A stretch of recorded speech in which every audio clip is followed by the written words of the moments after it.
Ejo emyo ejirumba obulamu bwo tejagala okole njikutura mu linnya lya Yesu, njikutura mu linnya lya Yesu. Je bakusindikira mu mmese njikutura mu linnya lya Yesu. Emyoyo gitambulira mu misota njitematema katikati, emyoyo gitambulira mu mbwa ebyo bye bakora amashakataya bikwata omuliro. The spirit of poverty tujimala amaanyi. Ogenda kulembaga n'abalabe bo bakuba engalo, ogenda kugula emmotoka n'abalabe bo bakola oluguudo kubanga Katonda yakuwa omukisa.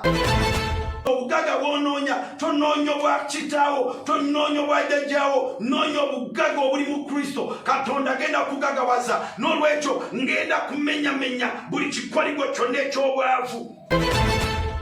Omukisa gwa Mukama tebaguloga, omukisa gwa Mukama tebaguyimiriza, omukisa gwa Mukama tebagugoba, omukisa gwa Mukama tebagumala amaanyi, omukisa gwa Mukama tebaguvuma, omukisa gwa Mukama tebagubba, omukisa gwa Mukama tebagukolimira, omukisa gwa Mukama tebagukyawa, omukisa gwa Mukama.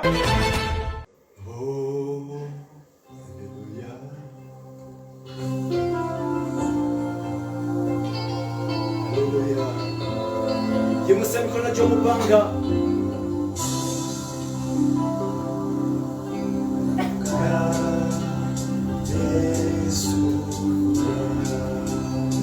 Nawe kama fuke fuka Yesu fuka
webale Mukama, webale,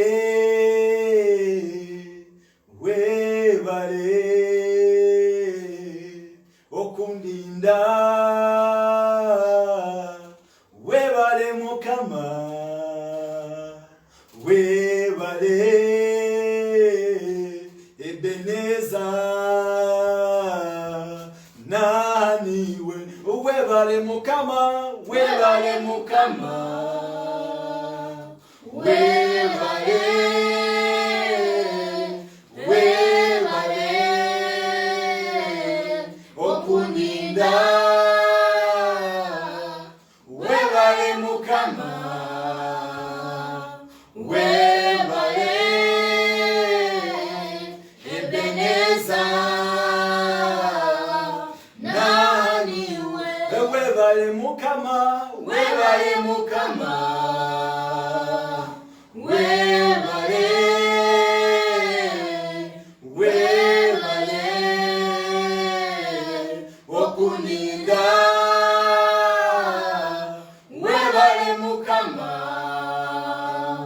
webale Ebeneza naniwe, naniwe, naniwe, naniwe, naniwe, naniwe,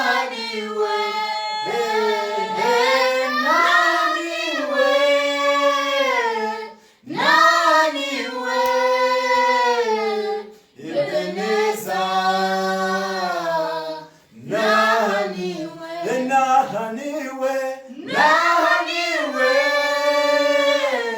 naniwe, Ebeneza naniwe. Nanyini sineguru Katonda nanyini je gwe ekisa n'amaanyi gwasumulula Mukama. Tuli mu maaso olunaku lwa leero, olunaku lwa Sande mu linnya lya Yesu Kristo, olunaku olulungi olw'omukisa lw'otuwadde Mukama okwogera naawe, okubeera mu maaso go, eggwanga lyonna, ensi yonna, olunaku lwonna luno Mukama luba lulwo. Kati lwaliwo Mukama, tuli mu maaso go, tuli mu maaso go, tuyita ekisa kyo, tuyita obulungi bwo, nsumulula Mukama. Abaweereza bonna abamaze okuweereza mbasabira omukisa. Tuyingidde mu kitundu ekirala ekyokwaniriza omusumba, ekyokwaniriza ekigambo mu linnya lya Yesu Kristo, omwana wa Katonda omulamu, Katonda ow'ekisa n'amaanyi, nannyini nsi n'eggulu, igwatalemererwa. Mpita ekisa kyo, mpita Mwoyo Mutukuvu, mpita obulungi bwo, nnyaniriza pulezidenti y'Omukama, jangu obeere naffe. Twambala amaanyi go, twambala obuyinza, twambala ekitiibwa, omusaayi gwa Mukama gubune ku bulamu bwaffe. Buli anaatandika okwogera ku kigambo kyo, amafuta go gamubeereko, ekisa kyo kibeere ku ye. Laterebo sekayamanda olebo sheketarabababa aserete yamanda labokoteya legetarabo sede yabada lande lebo sheketerebo bobo. Ekisa kyo Mukama, nyaliriza obulungi bwo, nyaliriza obuyinza bwo, nyaliriza okusumulula, nyaliriza entiisa, nyaliriza obulungi bwo, nyaliriza entiisa, nyaliriza obulungi bwo, nyaliriza entiisa mu linnya lya Yesu Kristo. Buli omu alabe ku bulungi bwo, buli omu asumulule Mukama, buli kyafa kizuukire, buli atalina mukisa agufune, buli mulwadde awone, buli asibibwa asumululwe mu linnya lya Yesu. Emyoyo gyamusiba give ku bulamu bwe, buli kyonna ekyafa ku bulamu bwe olwaleero kizuukire. Nangirira bwentyo mu linnya lya Yesu. Musumba bw'ayingirawo mu linnya lya Yesu. Abakyala basumululwe, abakyala basanyuke, amaka gazimbibwe, bizinesi ziddemu zikoleke mu linnya lya Yesu. Buli kyafa, buli kyayimirira, buli kyadda emabega, buli kyalogebwa mu linnya lya Yesu Kristo. Olwaleero wabeewo okusumululwa, olwaleero wabeewo ekisa kyo, olwaleero walabika amaanyi go, walabika obuyinza bwo mu linnya lya Yesu Kristo. Ayi Katonda ow'ekisa n'amaanyi, tumanyi nti yegwe kkubo, yegwe mazima, ate yegwe bulamu. Leka olwaleero Yesu byonna bizuukire, bifune ekkubo eddungi, bifuuke biramu. Ebyaffe ebyafa olwaleero bizuukire, ebyaffe ebyabula olwaleero bikomewo. ebyaffe ebyawambibwa olwaleero tubifune n'emikono egyaffe n'emibiri egyaffe gibyanirize mu linnya lya Yesu Kristo, mu linnya lya Yesu Kristo, mu linnya lya Yesu Kristo. Abasajja basumulwe, eggwanga lisumulwe, amaka gasumulwe, ekitiibwa ky'Omukama leka kirabisibwe. Tukwaniriza olwaleero, twaniriza Mwoyo Mutukuvu, twaniriza Mwoyo Mutukuvu, ejje live mu ggulu lijje libeere naffe mu linnya lya Yesu Kristo. Abakerubi babeerewo, abaserafi babeerewo, bayimirire n'omusumba ng'ayogera ekigambo, kubanga yegwe kigambo mu linnya lya Yesu Kristo.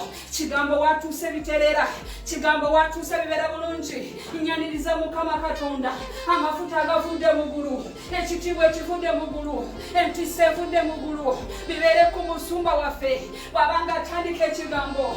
Obulungi bwe bubune buli muntu yenna.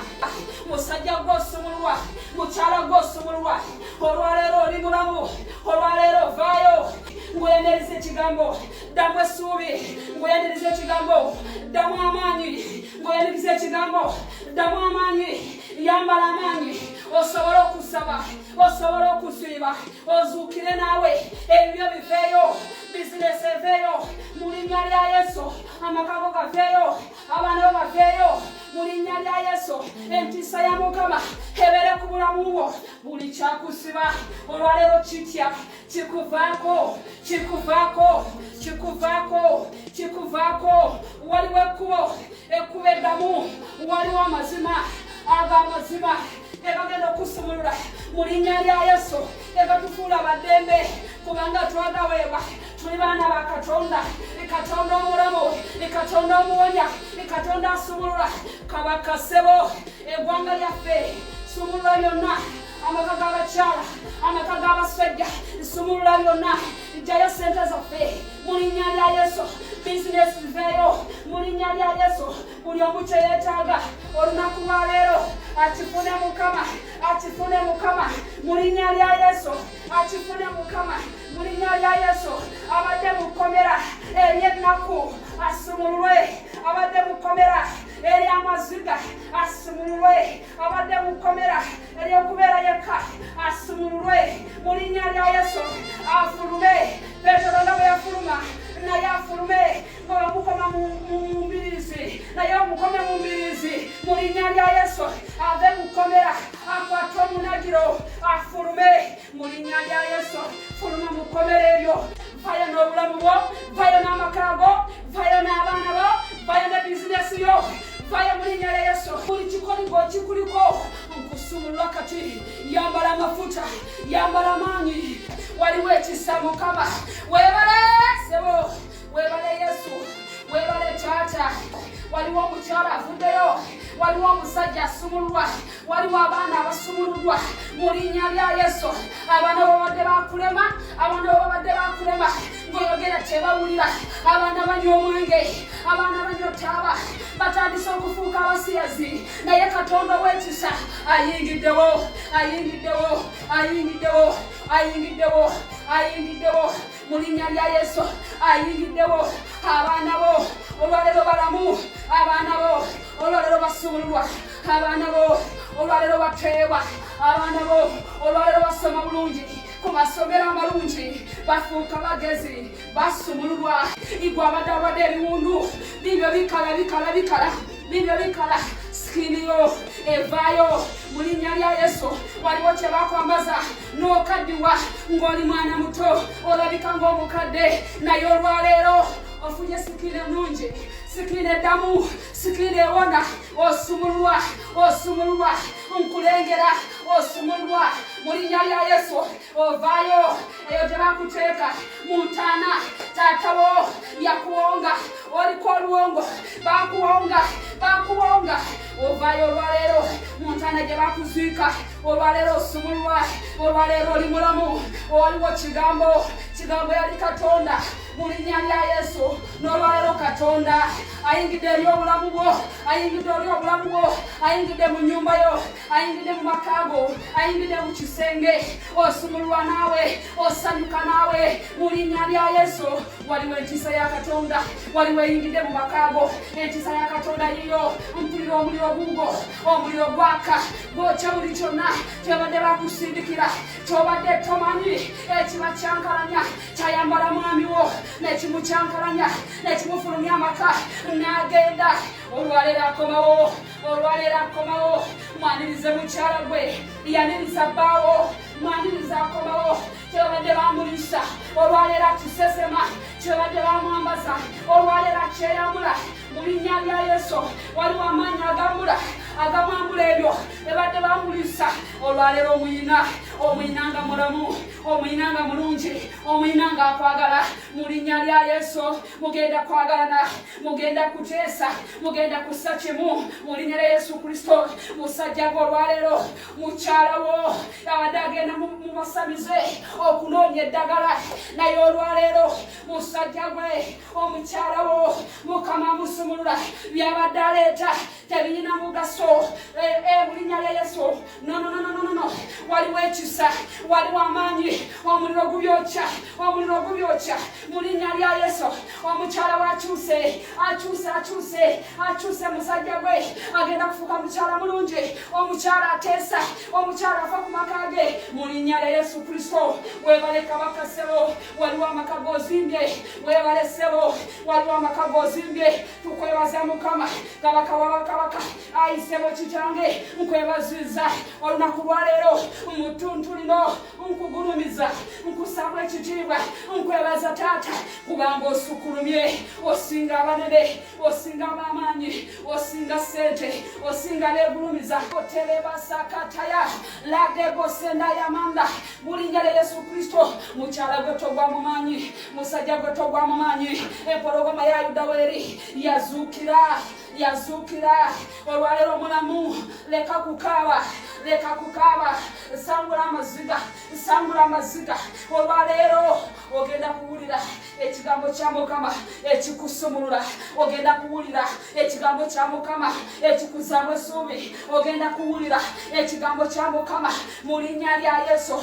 Ogenda kukiwulira n'omusumba waffe, ogenda kukiwulira n'omusumba waffe mu linnya lya Yesu. Buli kibadde kyakwambala kigenda kufiira ddala, ogenda sumulula ddala, ogenda kufuukira ddala mulamu mu linnya lya Yesu. By'obadde olaba togenda kuddamu kubiraba, kubanga Katonda waffe w'amaanyi okuyita mu musumba waffe, kubanga Katonda waffe wa kisa okuyita mu musumba waffe. Agenda kulagulako, agenda kusumulula mu linnya lya Yesu. Mpita ekisa kyo ssebo, mpita amaanyi go ssebo, mpita Mwoyo Mutukuvu. Jangu obune wano, jangu obune ku musumba waffe mu linnya lya Yesu.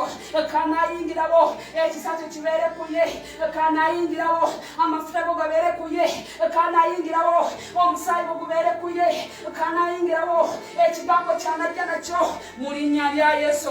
Yesu ayingiddewo. Engoye zo zivaayo ezibadde mu kinnya waggulu y'ekiswa, ezo ze baateekayo olwaleero zivaayo. Ndaba nga zivaayo. Waliwo omuliro ogwokya eddogo eryo abadde bakusindikira. Olwaleero naawe ogenda kuzaala, olwaleero ogenda kufumbirwa, bagenda kwogereza mu linnya lya Yesu. Eddogo lye babadde basindika ewammwe, eryo eribadde awo mu kompawundi, awo mu luggya lw'ewammwe babadde basiranyewo, naye olwaleero ogenda fumbirwa. Naawe tojja kubeera ku luggya mpaka ogenda kuzaala. Babadde bayogera tebirina mugaso. Ow'omugaso ayingiddewo, oyo asumulula ayingiddewo, oyo azaaza abagumba ayingiddewo mu linnya lya Yesu Kristo. Osaanidde Yesu atalemererwa, osaanidde gwatuwadde ekiseera kino, otuwadde akaseera k'okusinza n'okutendereza. Weebale ku lw'obudde obw'okwegayirira, weebale kubanga obadde naffe Mukama olwaleero. Otuwadde ekisa ekyonya, ekisumulula, ekyongerayo abantu mu maaso. Osaanidde mukwano gwange Yesu. Nsabira buli agenda okuwuliza, leka amafuta galabike kati. Buli mwoyo gwonna ogulemesa, buli kizza abantu emabega kyonna kigenda kutuka mu linnya lya Kristo Yesu.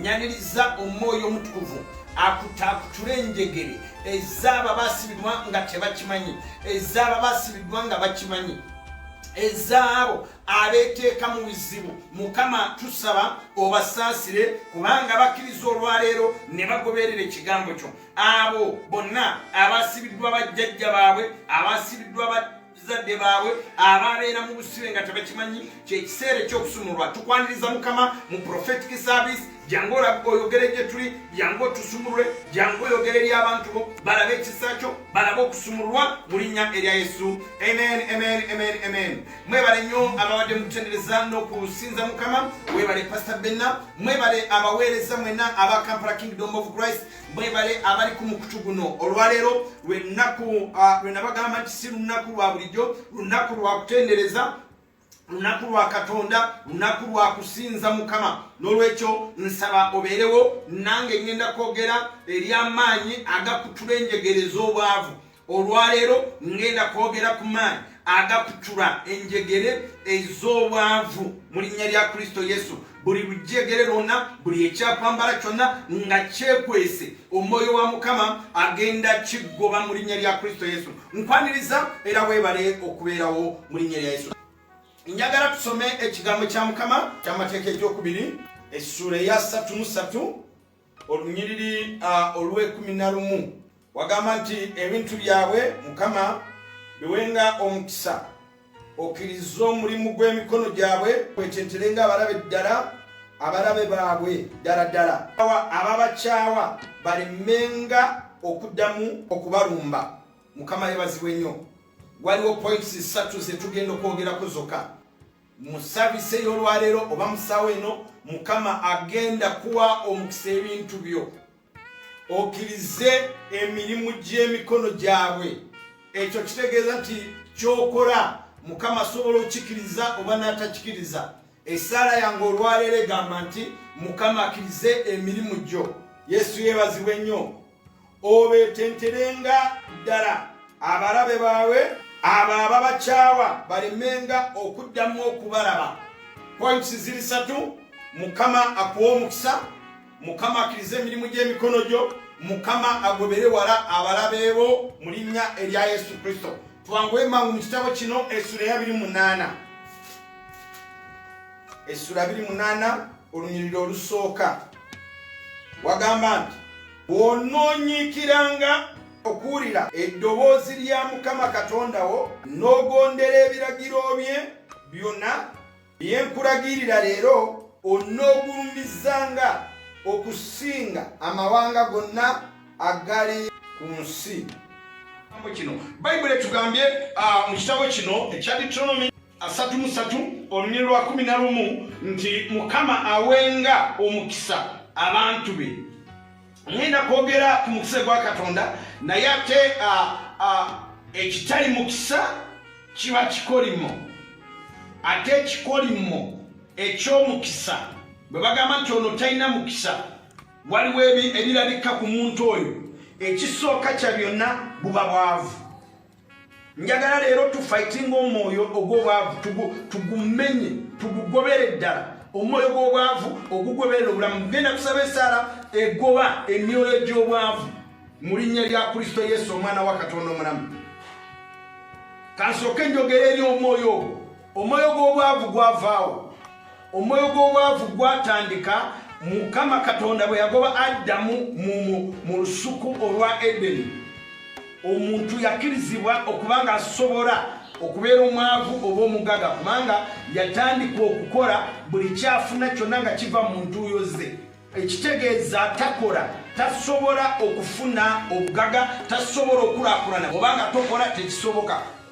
Tuve ku birala byonna eby'emikisa. Mukama ne bwakuwa omukisa naye nga tokola, ne bw'oba nga ozaalibwa mu famire y'abagaga naye nga tokola, ne bw'oba nga wasoma nnyo n'osoma amawanga gonna naye nga tokola, tojja kugagawala. Naye kye bayita okugagawala bitandikira mu kukola. Mukama yagamba nti mufulume mugende mukole. Mu Edeni bakolanga ebintu nga balabiriranga olusuku ne bajjamu buli kimu kye baagala naye bwe bafuluma mu lusuku baali nga balina okulima olusuku lwabwe baali nga balina okunoonya emikisa gyabwe baali nga balina okukola ebintu byabwe mukama nga teyabakolerera naye Edeni mukama yali yagikola n'ateekamu emiga buli kimu n'ateekamu emmere n'ateekamu buli kyonna kye baali nga beetaaga bwe yamala obiteekamu n'abibawa so ekyaliwo byali ng'okulabirira ebyo mukama bye yabawa amen mulimu enjawulo mu kulabirira ekyo mukama kye yakuwa oba okunoonya ky'ogenda okulabirira kati bwe bafuluma mu Edeni banoonyanga era ne baddamu ne balabirira osobola na kufuna ebyo eby'obugaga osobola na kufuna ebyo by'oyagala naye bw'ombala obifuna n'oba nga tobifuddeko ne bimala ne bigenda naye Katonda akyalina kye tuyita second chance bw'onoonyiikiranga okuwuliriza eddoboozi lya mukama ebintu ebyo bisobola okukomawo gy'oli bw'onoonyiikiranga okuwuliriza eddoboozi lya Katonda ebintu ebyo bisobola okuddamu ne bikunoonya okuddamu n'obiraba bwe bamala okukola ekyo nga bamaze okufuluma olusuku ekyaliwo batandika okunoonya emyoyo gy'okwekyawo we gyatandikira Kayini n'ata Aberi nga balwana lwa bintu jukira Kayini yagenda okuwaayo ne Aberi n'agenda okuwaayo naye ekyabaleeteranga okuwaayo banoonyanga omukisa oguva eri Katonda ne bagenda ne bawaayo esaddaaka zaabwe bwe bamala okuziwaayo Kayini saddaaka gye yawa n'amala n'atoolako n'agamba nti bino byampaddeyo bingi ekizibu kya Kayini si nti teyawaayo ente oba ki wabula bye yawaayo yamala n'alaba nti bingi n'ajjako n'abikendeeza bwe yamala okukendeeza Aberi n'ajja n'ennumi oba n'ajja n'ennumi n'agisaddaaka bwe yamala ogisaddaaka mukama n'akkiriza saddaaka ya Aberi okusinga eya Kayini. Kayini n'awulira obusungu n'alaba nti muganda wange agenda okunsinga obugaga era kyekyava okumuta n'ayiwa omusaayi gwe ye yafuuka omusi eyasooka kila maanyi eyasooka ye Kayini. Kayini ndowooza Aberi yali tamanyi n'ekigenda kubaawo n'agenda okulaba omukka nga gumuvuddeko omusaayi ne guyiika. Mu bugaga mubeeramu ebizibu era waliwo ekizibu wakati w'omwavu n'omugaga. Entalo nnyingi ze tubeera nazo tuzisanga wakati w'abaavu n'abagaga. Abagaga balabe b'abaavu n'abaavu balabe b'abagaga, naye omugaga tasobola kubaawo nga talina mwavu, n'omwavu tasobola kubaawo nga talina mugaga. Wulira ekintu kino, abantu bano bakolagana naye tebaagalana. Naye gwalina okusalawo olwaleero n'otegeera ky'olina okubeera, n'otegeera sayidi gy'olina okuyimiriramu, n'otegeera w'olina okubeera. Sitaani bwe yajja alwanyisa nnyo ekyo kye bayita okufuna, era kyova Aberi yafuna immediately n'atibwa.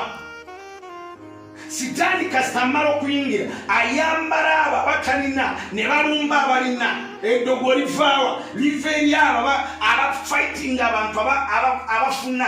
N'alaba nga waliwo ky'otandise okufuna n'anoonya omusamize, n'alaba nga waliwo ky'otandise okufuna n'anoonya engeri yakujja ku nsi. Kati bw'aba nga anoonya ebyo, weetaaga protection, weetaaga obukuumi, weetaaga Katonda okubeera naawe. Katonda bw'abeeramu naawe, oyo ne bw'akola ki tosobola okudda mabega.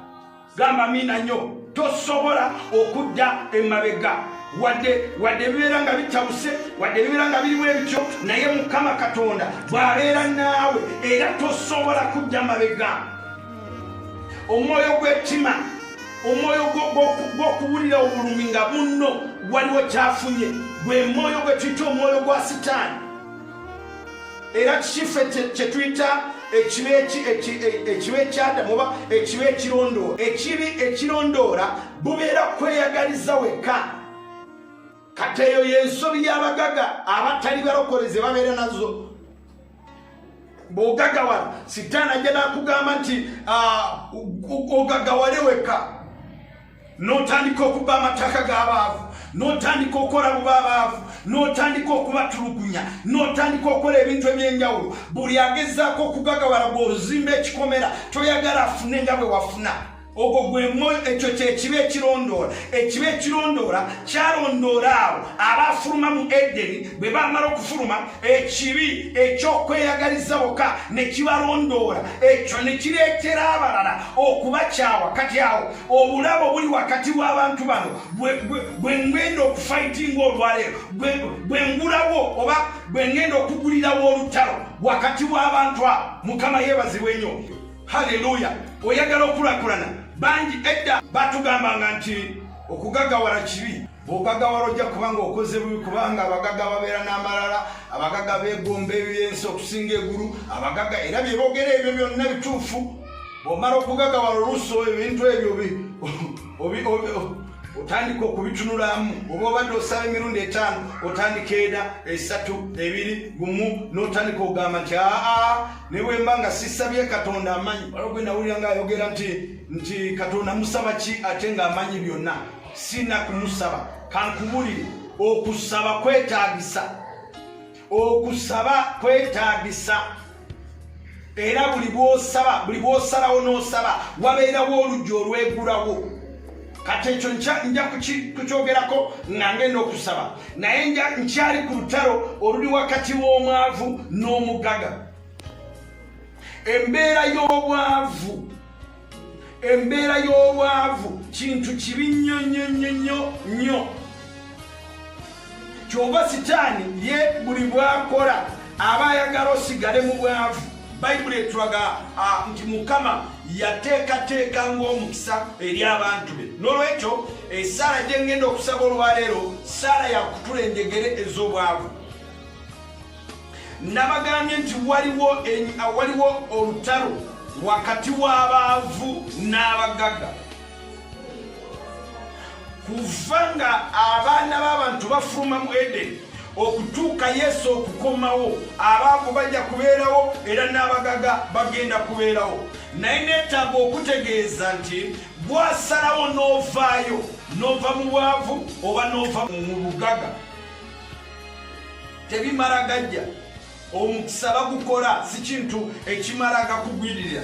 Naye bwe gujja gwagukolako, Yesu yeebazibwe, gwagukola kuva nga tufuluma mu lusuku twakirizibwa okukola. Bwe tukola tufuna omukisa. Kyova tusaba nnyo Mukama okubawa emirimu.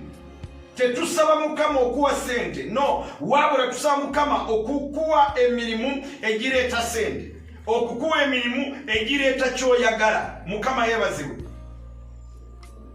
Kanjogere ku bintu 3 bino bye tusanze mu kitabo kino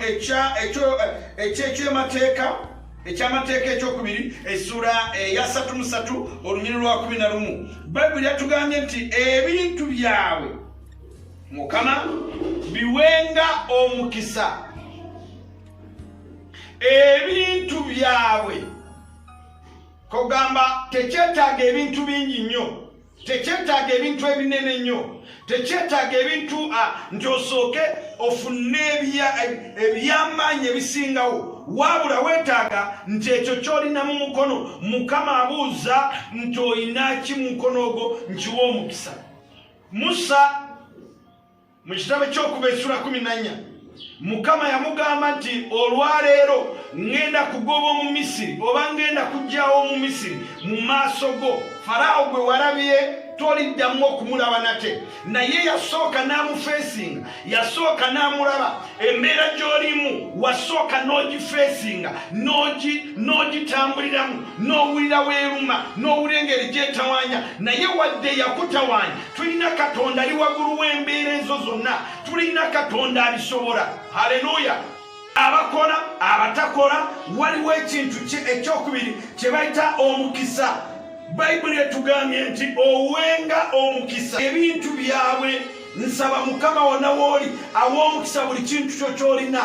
Oba olina ennyumba Mukama aliwa omukisa, oba olina ettaka Mukama aliwa omukisa, oba olina abaana mukama bawa omukisa, oba olina akalimu mukama akawa omukisa kakulakulane, oba olina bizinesi somewhere mukama giwa omukisa ekulakulane, oba olinako kyolina mukama kiwa omukisa. Bayibuli etugambye nti owa omukisa emirimu gyawe, naye mabegako ku ssula ya 28 bayibuli etugambye nti bw'onoonyiikiranga okuwuliriza mukama, okuwuliriza amateeka ga mukama, okuwuliriza enjogera ya Katonda, okuwuliriza mukama kyakwagalako, gino emikisa gyonna giri kugira gikutuukeko. Waliwo emikisa mukama gye yateekateeka, mulimu n'okuwa omukisa ebintu byo, mulimu okuwa omukisa ebintu byo.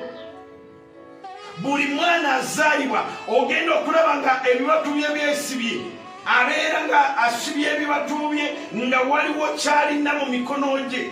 Ne bwogezaako omusumulu addamu n'asiba, kitegeeza omuntu azaalibwa n'omukisa, naye mu kibatu kyo waliwo mukama we yatereka omukisa. Sitaani bw'ajja ayonoona omukisa oguli mu kibatu kyo. Era bayibuli etugamba nti buli ky'onaateekako omukono kiriweebwa omukisa, buli ky'oteekako engalo kinaaweebwanga omukisa. Kugamba ffe twetaaga tuteekeko emikono, oba tukola tuteekeko emikono, buli kyonna kye tuliko tuteekeko emikono. Bwe tumala okuteekako omukono tusabe mukama akiwa omukisa. Mukama yeebazibwe nnyo, mukama yeebazibwe nnyo. N'olwekyo baganda bange abooluganda, mbategeeza nti sitaani okuva ku Kayini yaleeta kye bayita obwavu obuva mu butatambulira mu mateeka ga mukama, obuva mu butakkiriza Katonda, obuva mu butakkiriza mu kigambo kya Katonda. Bw'obeera bw'otyo mukama akusuukulumya amawanga. Bw'oba ng'osobola okutambulira mu mateeka ge, n'ogondera ennono ze, n'owuliriza kyakugamba, onoobeeranga waggulu woka, onoobeeranga mu maaso woka, onoobeeranga omutwe, onoobeeranga nammeemu, onoobeeranga ow'olubereberye, onoobeeranga ali mu maaso, togenda kubeera emabega. Sitaani buli lunaku okugamba nti sigala mu eyo embeera kyekikugasa, sigala mu eyo embeera ky'osobola. Naye tugenda okweyambula omwoyo ogwo ogw'obwavu. Nsaba wonna mw'oli mukama kumenyeko omwoyo ogwo. Edda nga tukyatambulira mu myoyo egyo nga kitusawanya, nga buli lunaku olowooza nti okubeera bubi nagwo omukisa gwa mukama. Bw'atyo mukama bw'abyagala. Olunaku lwe nategeera ekyo neeyambula omwoyo ogwo gw'obwavu. Sikyali mwavu, sikyatambulira mu bwavu, saagala kutambula n'abaavu. Bw'oba oyagala okusigala mu bwavu, sijja kufuula mukwano gwange, sijja kufuula mugezi gyendi, sijja kusaba ku magezi, kubanga omuntu ono omanyi omwoyo guno gw'obwavu gugenda ne gukusiba obwongo, obwongo bwo ne bubeerako obwavu. Obw'omubiri buno bwe tulaba si bwavu, naye obwavu obukyamu bwe butuuka ku bwongo. Obwongo bwo ne bumala okugamba nti oli mwavu, ne bumala okutegeeza nti tokyagasa, ne bumala okutegeeza nti weebake wonna, ne bumala okutegeeza nti lya kyonna kyonna. Nasabiranga abantu buli bw'obusabira kugamba nti n'obw'obugamba nti oyagala mukama okolere ki, akugamba nti mukama mpe kyonna kyonna. Naye mukama tajja kuwa kyonna kyonna. Oba olina ky'oyagala kyogera amannya, mukama abirina byonna, mukama abirina byonna. Sitaani takusiba obwongo n'osigala ng'olowooza nti gw'oli mwavu. Toli mwavu. Olunaku lw'olimala okusumulwa endowooza zo n'olowooza mu mutwe gwo nti tokyali mwavu, era kwolwo obwavu bugenda kutuka, ekikoligo n'ekikolimo eky'obwavu kigenda kuvaako. Bwe tuba nga tusabira abantu abalina emyoyo gino egibasibye, yakugamba nti gigamba nti ono waffe tetwagala gagawale, tetwagala kulakulane, tetwagala kole embaga, tetwagala fune ennyumba, tetwagala zimbe. Emyoyo egikwetoolodde buli lunaku gigamba nti ebyo tetubyetaaga. bwabifuna agenda kwegulumisa, bwabifuna tagenda kutuulira. Naye kambabulire abaavu abawuliranga omutwe gwabwe bagamba nti baavu be bantu abasamira, be bantu abalwana ne bwafuna biliyoni naye mu mutwe gwe sitaani yamugamba nti oli mwavu, era agenda kubanga asula mu busubi bwa sitaani, agenda kubanga asula mu bikyamo bya sitaani. Naye oyo eyakkiriza Katonda tajja sigala kyekimu, tajja kubeerayo. Weyambula emyoyo egyo mu linnya lya Yesu Kristo. Sooka omutwe gwo ogugambe nti siri mwavu, owulire ng'okyaye kye bayita obwavu, okikyawe. Bwe baba nga babulira enjiri y'obwavu ng'owulira ng'ekuluma, owulira ng'ekuluma mu matu. Saagala bwe tuba nga tubuulira abaavu abalala bafuluma ne mu kanisa, agamba nti abo babuulira enjiri yakugagawala. Naye mwagala enjiri ki ey'obwavu? Wagala njiri ki ekusigaza mu bupangisa? Wagala njiri ki ekusigaza mu kazigo? Wagala njiri ki ekusigaza nga otambuza ebigere? Wagala njiri ki? Enjiri gye tubuulira ya Katonda, eno enjiri olwaleero ejja kusumulula. Saagala emizimu gisigale nga gikulimbalimba nti abalokole balina okubeerawo mu bwavu. Nedda. Abalokole balina okuvuga emmotoka mbi. Nedda. Abalokole balina okubeerawo mu mbeera y'obulumi. Nedda. Tubeerayo, tutandikirayo naye tetusigalayo. Oba oli mu kutandika embeera ng'otandise wakafuna omulimu, otandise wakazimba, otandise obuweereza, otandise bizinesi, biyinza okutandika nga bitono. Naye entandikwayo wadde ntono, enkulaakulana yo bajja giraba enkya. Mukama anaakugulumiza, anaakuyimusa, anaakuteeka waggulu, anaakuteeka waggulu w'amawanga. Onoofuuka ng'omuntu awola amawanga, so amawanga si ge gagenda okuwola. Onaafuuka ng'omuntu akusa abantu, so si muntu asaba mmere. Onoofuuka nga muntu asomesa abaana bamulekwa, so si kusomesebwa. Bw'omala okuteeka mu mutwe gwo nti ngenda kuwuliza Katonda ky'aŋŋamba, tojja kusigala kyekimu, tojja kusibidwa embeera eyo. Kankubuulire, buli kyonna omwavu kyabeeramu, embeera eyo y'obwavu tosobola okugibeeramu ng'ojagala. Nedda. Obwavu bukusuza w'otayagala okusula. Okimanyi nti ebitanda birungi weebiri naye n'ogenda n'osula wansi ku lw'obwavu, n'osula wantawabi, ebikunga bye bikulumba mu kitanda, ebiyenje bye bikwetooloola, ate mulimu emyoyo egyo gitambulira mu bikuna ebyenje gisigala nga gikutawaanya. Olunaku lw'oliva mu bwavu emyoyo ebiku tegiri kulumba, tegisobola, tegirina wakuyita. Kambabulire, waliwo emizimu egigenda lwakugaziibwa, waliwo ebikyama ebivaawo kasita otandika okugaziibwa ensalo zo. Bayibuli etugamba mu Isaaya nti ekikoligo kirigibwako okugejja, kirigibwako obugevu bwo. Ensalosalo zo bwe zigaziibwa embeera ekyuka, okwambala bubi birikyuka ku lw'okugaziibwa. Endabika egenda kukyuka, ebisigo ebibi bijja kukyuka, ennyumba gy'osulamu ejja kukyuka, entebe z'otulamu zigenda kukyuka, emmotoka gy'ovuga egenda kukyuka, eyo gy'obeera wagenda kukyuka. Otandika naawe okunoonya ebifo eby'abakulu, eby'abaggaga, kubanga ogaziibwa. Kati ekyo Mukama bw'akugazya, waliwo emyoyo egikutuka, waliwo emyoyo egyeragira ne gigenda.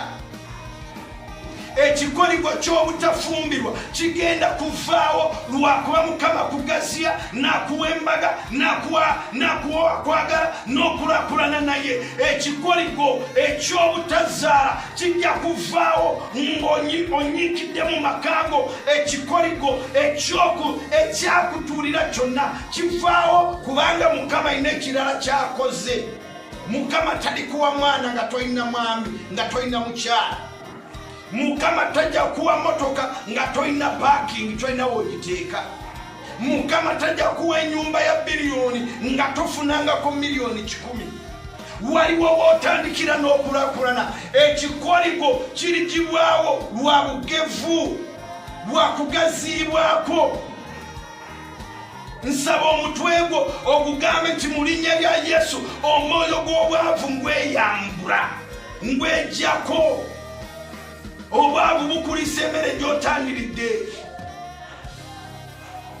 N'obeera ku kikomando n'olya tikiwooma nnyo, naye olunaku lw'oligagawala ojja kivaako ole nga tekiwooma na kuwooma. Obeera mu takisi n'olya nga birungi, naye olunaku lw'oligagawala ogenda kubanga toyagala kukwata takisi oba bodaboda kubanga ogaziibwa. Nsaba Mukama akugaziya olwaleero. Nsaba Mwoyo Mutukuvu akugaziya olwaleero. Nsaba Mwoyo Mutukuvu akuwa ekyamagero olwaleero. Emirimu gyo gijja kugaziwa. Mukama agenda kuwa omukisa. Bayibuli etugambye nti owenga omukisa ebintu byabwe. Leero ogenda kufuna omukisa mu bintu byo. Number 2, okkirize emirimu gy'emikono gyabwe. Waliwo n'abakola naye nga Sitaani yakuteekako okukyayibwa. Buli kyokola kyonna bakinyuuma, teri akusiima. Buli kyokola kyonna ne weewaayo ne bakookya ku lw'abantu. Bajja kugamba nti oli musiru. Ne bw'oggyayo sente zonna z'olina mu nsawo n'oziwa abaavu abo be bagenda okutuuma musiru. Ne bwe weejja ku kitanda kyo n'okisuzako omugenyi agenda gamba nti oyo bw'ati abadde alina okusula wansi. Ne bwe weejjaku ekintu ekirungi n'okikola n'okiwaayo tebajja kukkiririzaamu. Osomesa omwana omukuza n'amala n'atakwebaza, takumanyi nakumanya.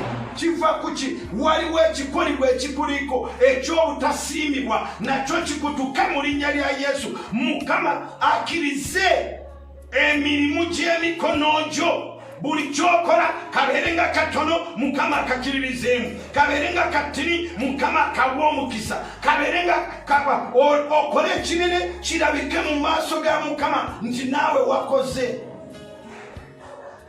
Waliwo abantu abatafunangako okwebazibwa. Mukama kwambaza amanya g'okwebazibwa. Number 3, ekyawanika kirugambye nti obeetentengerenga ddala abalabe baabwe. Mukama agenda kukuteeka wala n'abalabe bo. Abalabe obalina. Waliwo abantu abakwesibako. Sitaani bw'aba ng'akulumbye akuleetera abalabe b'otamanyina gye bava, n'atali mulaba akufuukira mu n'atakyawa kukyawa. Buliwo wetta buli konna yonna olabayoko omulabe. Gy'osula waliyo omulabe, gy'okolera waliyo omulabe, gy'osabira waliyo omulabe, gy'otambulira waliyo omulabe, gy'ogenda basamuzi waliyo omulabe. Buli gy'olaga wonna obeere mu Yesu. Sitaani ateeka omulabe kumpi naawe, obeerenga mu Sitaani. Sitaani ateekayo abalabe 100 kumpi naawe, osigala mu mbeera y'okweraliikirira. Nsaba Mukama abeetengerenga ddala abalabe bo, abateeke wala, abagobe, abasibe babeere wala naawe. Eyo number 3, Mukama anaateekanga wala emikisa gyo wala n'abalabe bo. Abatakwagaliza tebaliddamu okufuna. Abakulumba nga bakuloga tebaliddamu okufuna. Mukama obakuwadde omukisa. Oli muntu wa njawulo. Oli muntu wa njawulo. Leero ensalo zigaziibwa. Leero ensawo ramakashata. Ensawo zigaziibwa mu linnya lya Kristo Yesu. Saba Mukama akukutuleko ekikoligo eky'obwavu kifiire ddala mu linnya lya Yesu. Bayibuli etugambye nti abo ababakyawa balemenga okuddamu okubalumba. Waliwo abantu abakukyawa ne bateekamu n'esente okukulumba. Waliwo abantu abakukyawa ne bateekako time ne bafuna time ne bakulumba. Leka abakulumba babulwa obudde. Mukama abasibireeyo wala. Amagulu gaabwe galeme okutambula nga bakunoonya. Emikono gyesibe nga baagala okunoonya.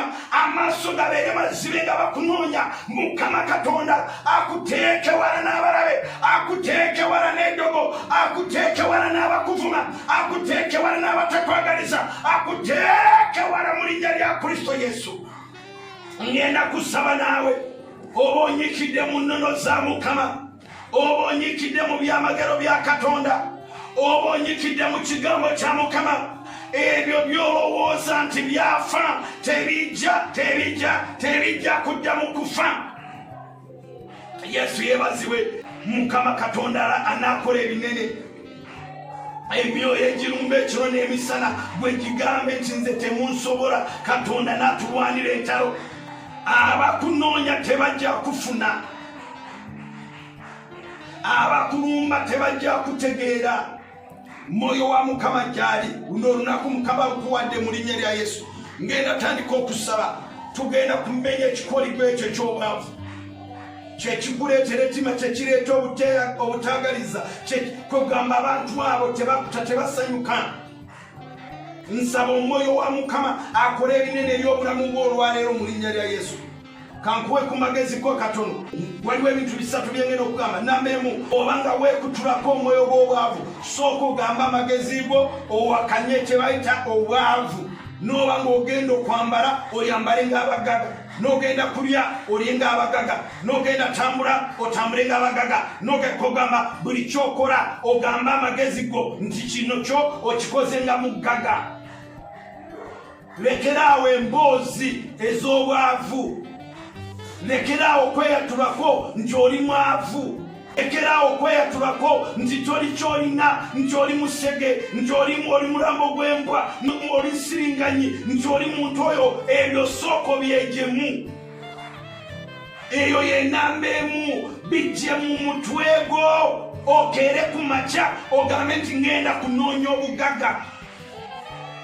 Oba osiika chapati, oba osiika sumbusa, oba osiika mandazi, oba osiika kyonna kyokola, oba oli ku chips chicken, ebintu ebyo bye balowooza nti bitinitini, gwegenda obiteekeko omukono ogwo oyatule nti leero bino mbiconnectinga ku mwoyo gw'obugaga. Mukama n'akuwanga obugaga. Oba oli driver, keera ku makya emmotoka ogiteekeko amafuta, ogiteekeko anointing oil, awo ku steering ng'otambula nti leero nvuga abagaga mu linnya lya Yesu. Oba oli muntu akola ku mulimu, tuuka ku ofiisi otuule nga boosi nga bw'atuula bw'olina okutuula.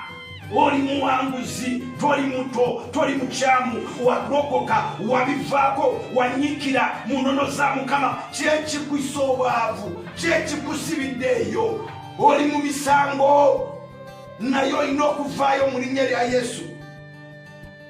Lekeraawo emboozi ezigamba nti abagagawala balina bye bakozesa. Tewali. Fe omukisa gwe tufuna Mukama yaguwandiika mu Bayibuli, yagutuwa. Si mukisa gw'abasamize, si mukisa gwa ki. Ebyo bye bikuleetedde okubbibwa abayaayi. Bannabbi b'obulimba bakuba bakutambuza eno n'eno, abasamize be bakufuga obulamu bwo kubanga oyagala ogagalanga gundi, naye gundi gye sifaayo nti gundi yagagawala atya, nfaayo nti Bayibuli eyogera etya ku ky'obugaga. Nyiikira mu nnono za Mukama, wuliriza Katonda kyakugamba. Tojja kufa bwavu mu linnya lya Kristo Yesu. Obwavu bukuleetera endowooza mbi, naye gwe tobukiriza ne bukusomesa biveeko mu linnya lya Yesu. Buli bwogenda otegeka project togitegeka ng'omwavu. Beera n'ekyo ky'olowoozako, Mukama ajja kuyisaawo. Namba 2, yiga kye bayita okusiga. Teri akungula bw'ataasiga. Era bano abasiga, abaavu babeetaaga, baagala babawe. It's okay oba akusaba muwe, naye kankugambe Mukama n'akuwa amaanyi. Buli bw'oyiga okusiga waliwo ky'ogenda okukungula. Buli bw'oyiga okuteekamu atalina kyafulumya, talina kyayingiza. Zino nnono z'omukisa kyova n'abatali balokole bwe bakikola bagagawala, gwe mulokole n'osigala ng'osala emisango. Kankubuulire, yiga kye bayita okusiga. bamute mukyagala okuwulira enjiri ez'okusiga ez'okuweereza ez'okuwaayo ezo tezikukwatako oli ati abazoogera bonna bannabbi ba bulimba baweereza abakyamu. Kankubuulire, buli bw'oyiga okusiga mu Kristo, buli bw'oyiga kuweereza mu Katonda, tojja kubeera mwavu. Sitaani yandijja n'akukemakema, naye ebikemo bye beera ng'omugamba ti esente zange naziwonga mu Kristo, ebyange nabiteeka mu Yesu. Yiga okusiga. Kyosabira kyonoonya kisigire. Bayibuli etugambye nti Mukama agobere wala abalabe bo, agobere wala abakulumba, naye bakulumba nga bateeka mu ssente. Anoonye emitwalo 10 n'agitwala eri abasamize alyoka kumala amaanyi. Gwe kyokola, genda osige mu Katonda. Buli bwoba ng'osiga obeera nga ebintu byo obiteeka mu kisa, obiteeka mu Katonda. Number 3, yiga okukola. Keera ku makya, zuukuka nga bukyali, buuza Mukama, leero nkoze kiki kyenkola? Oba wafuna omulimu, gukeera ogukole. Oba olina muweereza, keera oweereze. Oba oli muyimbi, keera ng'oyimba. Oba oli musuubuze, keera ng'okola. Oba oli mulimi, keera ng'ogenda kulima. Oba oli mulunzi, keera ng'olunda. Buli lunaku okuva Mande mpaka Sande, wuumula ku Sande ng'omanyi nti weekend waliwo kye nakoze. Naye oluusi Mukama akubuuza nti wakoze ki nga tolina lipooti yonna. Onoogamba Mukama nti nali mu saavisi Mande ne Tuesday, buli lunaku nga mbeera mu saavisi okuva lwa Mande mpaka lwa Saturday. Leero nzizza okubeera mu saavisi ate nga wabadde mu saavisi. Nfuna akaddako okukola. Kirungi saba, siiba, beera maaso ga Mukama. Yaniriza ekisa, goberera enjiri, naye buli kyonna ky'okola kyetaaga obeere nga wakola. Okole, keera okole, kola keera nga weewaayo. Oweeyo kwekyo Mukama kye yakuwa, naawe onaakulaakulana. Naawe ogenda kubeera omuntu w'enjawulo mu linnya lya Kristo Yesu. Ngenda saba essaala eno ekutula ekikoligo ky'obwavu. Waliwo n'obwavu obuleetebwa Sitaani, obwavu obw'ekika obulumba. Nga wazaalibwa wamwe nga baavu, naawe n'ogenda okulaba ng'okaddiye ng'oli mwavu, weegyeku ekikoligo eky'obwavu eky'ekika. Kati ekyo kiri siriyasi. Ne bw'okeera ng'okola, ogenda okukeera okole, webakereeti, naye osigale ng'oli mwavu, kubanga waliwo ebituulidde obugaga bwo. Tugamba nti obugaga bw'onoonya, tonoonya obwa kitaawo, tonoonya obwa jjajjaawo, noonya obugaga obuli mu Kristo. Katonda agenda kugagawaza. N'olwekyo ngenda kumenyamenya buli kikoligo kyonna eky'obwavu. Oba ebibyo byagaana ku lw'amayembe ge baakusindikira, ngenda gwokya leero mu linnya lya Yesu. Oba ebibyo byagaana ku bwedogo lye baakuteekako, ngenda lyokya mu linnya lya Yesu. Oba ebibyo byagaana ku lw'embeera gy'oyitamu nti waliwo eyakuloga, yaroga edduuka lyo, yaroga bizinesi yo, yaroga okuloga okwo, waliwo amaanyi agakumenyawo. Katonda asobola okuggyayo ebyo, n'akuwa omukisa, n'akugagawaza, n'akuwa omukisa ogutaliko buyinike. Omukisa gwa Mukama tebaguloga, omukisa gwa Mukama tebaguyimiriza, omukisa gwa Mukama tebagugoba, omukisa gwa Mukama tebagumala amaanyi, omukisa gwa Mukama tebaguvuma, omukisa gwa Mukama tebagubba, omukisa gwa Mukama tebagukolimira, omukisa gwa Mukama tebagukyawa, omukisa gwa Mukama ogutaliko buyinike. Buli bwe weebaka n'emyoyo gy'otamanyi, bakuloosa ebirooto ebyakawuula ebyo byoloota nga birumba obugaga bwo. Olwaleero tujja bimenya mu linnya lya Yesu. Yimusa eddoboozi lyo, kwata mu kifuba kyo, nsabeko naawe. Kwata anointing weeteeke ku mutwe, ngenda kusaba naawe. Ekikoligo ky'obwavu tukimenya mu linnya lya Yesu. The spirit of poverty tugimala amaanyi, tugikutula. Tejja kulondoola, tejja kutegeera gy'oli. Leka amaaso gagizibe nga tekyaddemu okulaba. Leka amagulu geesibe nga tekyatambula okunoonya. Oba bagisibira mu kyalo, tegirina okusika nga gikutwala. Nedda, wabula ogiwangula ku lw'ekisa n'obuwanguzi bwa Mukama. kyebakusibirako kyonna ekikuleetera obwavu buli bwofuna sente zonna totegeera gye ziraze zikuyita mu ngalo emyoyo egyo gibba nga gitwaleeyo mu ntaana z'ewammwe gitwaleeyo ku malaalo gye babaziika leero gikwata omuliro mu linnya lya yesu egyo emyoyo egigamba kituula tokola gikwata omuliro mu linnya lya yesu gikumaza amagezi ngimala maanyi kati rikoshatanabarandolemanda mu linnya lya kristo yesu ogenda kugagawala ogenda kulakulana ogenda kulakuwalana ogenda kubeera n'effaamu ogenda kubeera n'ennyumba naawe ojja kuzimba kalina naawe ojja kuvuga emotoka nungi naawe ojja kutambula amawanga naawe ojja kufuna biza gyoyagala naye ekikusibiddeawo kife mu linnya lya kristo yesu wali walumizibwa omutwe katikati bwe mbadde njogera ebigambo bino omutwe gutandise okuluma waliwo ekibadde kitudde ku mutwe gwo kityo kikwata omuliro kikwata omuliro kikwata omuliro spirit of fear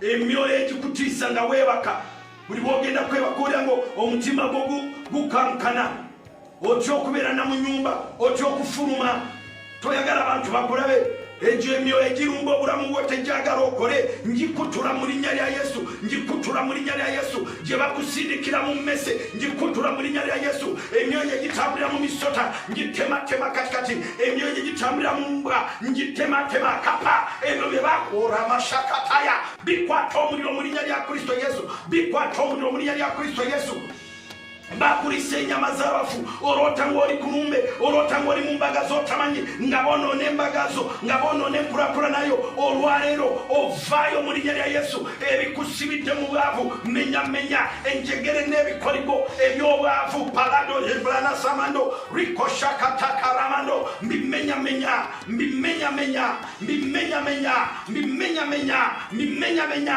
emyoyo gy'obutakola wasoma naye tokola mu linnya lya kristo emyoyo egyo gikwata omuliro byakuwasa bigamba nti oli mukyala waabyo bigamba nti oli mwami waabyo naye olwaleero nkugjayo nkuwamba ovaayo nkuwamba ovaayo nkuwamba ovaayo nkuwamba ovaayo oli anointed kati tokyali musibe eyasiigibwa bayibuli egamba nti ndiwo nnyo oyo eyasiigibwa mukama yakusiiga amafuta oli w'amaanyi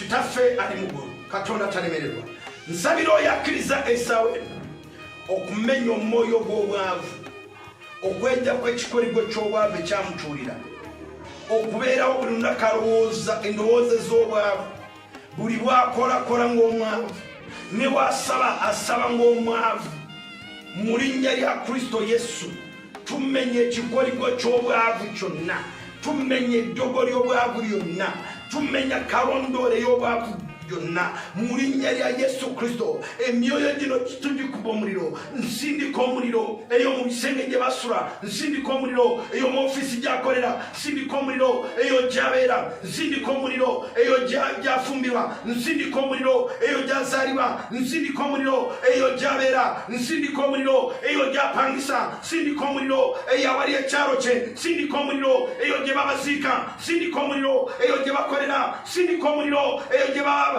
babasamirira sindika omuliro ku byoto byabasamize sindika omuliro eri abajjajja baabwe sindika omuliro eri ebyo byabasiba mu linnya lya yesu faya kuba faya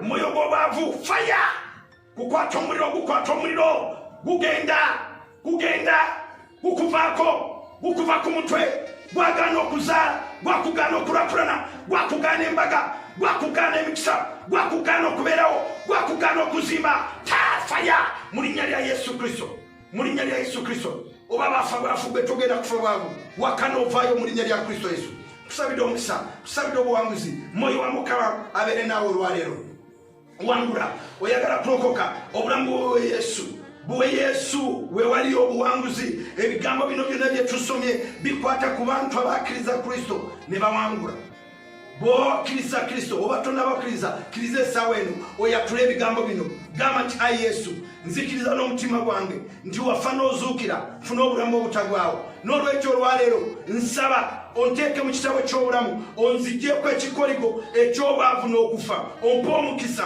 onkulaakulanye ogaziye ensalo zange nange nakuweerezanga ebibi byange obinsaasire nange nabeeranga mu nyumba yo mu linnya erya yesu amina. Oli mulwadde nagira buli kirwadde kyonna ekiri ku bulamu bwo kikutte mu linnya lya Yesu. Kwata abakuluma teeka ku anointing essaawa eno buli mwoyo gwonna ogubadde gulumba gukuveeko. Waina ekizibu ky'amagulu kitte mu linnya lya Yesu. Aina ekizibu ky'omugongo kitte mu linnya lya Yesu. Aina ekizibu ky'omutwe kitte mu linnya lya Yesu. Emikono egitakola gikole mu linnya lya Yesu. Paralyze n'emyoyo gya diabetes give ku bulamu bwo mu linnya lya Kristo Yesu. Ulcers ezakulemesa okulya buli kimu zitte mu linnya lya Kristo Yesu. Tojja kukolebwa operation.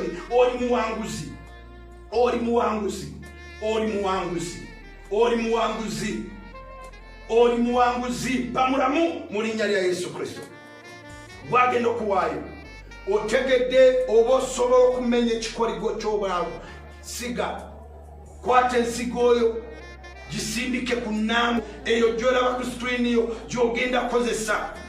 Mukama Katonda nakulaakulanya, Mukama Katonda nakusumula, Mukama Katonda nakuwa omukisa. Ekimu kya 10 Mukama yakuwa omukisa nakuwa omulimu. Bala sente z'ofuna ku mulimu ogyeko kimu kya 10. Tithe ya Katonda siyo. Oba obadde ogirya saba Mukama akusaasire, kubanga Bayibuli egamba nti n'oyo agirya agisasulenga. Bangi mulina amabanyi naye Mukama akusaasire otandike okole. Mukama akusumulule mu linnya lya Yesu. Omulimu gwagenda nga tokikola kati osaba Mukama akuwe, naye okyalina spirit ey'obukoddo gikubbe kuviire mu linnya lya Yesu. Gw'osaba gw'oyagala kubba. Teekateeka kimu kya 10 kyo, teekateeka ensigo yo, teekateeka obweyamo obwo kuzimba ennyumba ya Mukama. Mu media, mu music wa church, kyonna kyokola Mukama akugulirewo olugi era Mukama akweddabo mu linnya lya Yesu. Ekikoligo ky'obwavu tukikutula mu linnya lya Yesu. Tusabidde omukisa muweereza, mwoyo wa Mukama abeere naawe, okulaakulane. Esente zo nziteekako omusaayi gwa Yesu, obugaga bwo mubikako omusaayi gwa Yesu. Tojja kudda mabega, oli muwanguzi mu linnya erya Yesu Kristo. Amen. Shalom, shalom.